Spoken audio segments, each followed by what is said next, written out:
क्या आप जानते हैं, एक भव्य स्वागत के पीछे एक ऐसा रहस्य छिपा था जिसने पूरे कुरुवंश को दो हिस्सों में बांट दिया था। महाराजा द्रुपद से विदा लेकर पांडव और माता कुंती कुलवधु द्रौपदी के साथ हस्तिनापुर लौटे। उनके साथ द्वारकाधीश श्री कृष्ण भी आए हुए थे।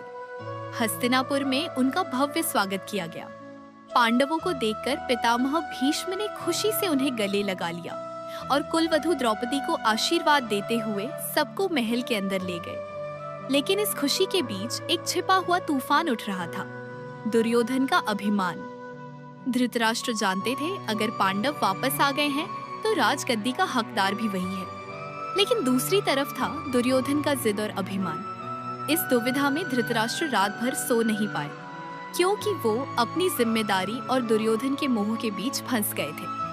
एक सभा बुलाई गई जिसमें धृतराष्ट्र, पितामह भीष्म, द्रोण, विदुर और शकुनि भी थे। उस सभा में पांडवों की वापसी से राजगद्दी का सवाल फिर से उठ खड़ा हुआ।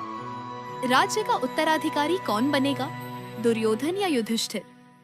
फिर पितामह भीष्म कौरवों और पांडवों के बीच शांति बनाए रखने करने के लिए राज्य का बंटवारा करने का सुझाव देते हैं, जिसमें राज्य को दोनों युवराजों में आधा आधा बांटने को बोलते हैं। धृतराष्ट्र युधिष्ठिर को बुलाते हैं और उनको बोलते हैं, बेटे मैं एक धर्म संकट में पड़ गया हूँ। अगर मैं राज्य तुम्हें देता हूँ तो दुर्योधन का अहंकार बीच में आ जाता है, और अगर मैं राज्य दुर्योधन को देता हूँ तो तुम्हारे साथ घोर अन्याय होता है। इसलिए हस्तिनापुर का बंटवारा करने का निर्णय लिया गया है और तुम्हें खांडवप्रस्थ दिया जाता है। ये सुनकर युधिष्ठिर बिना किसी शिकायत के इस फैसले को मान लेते हैं।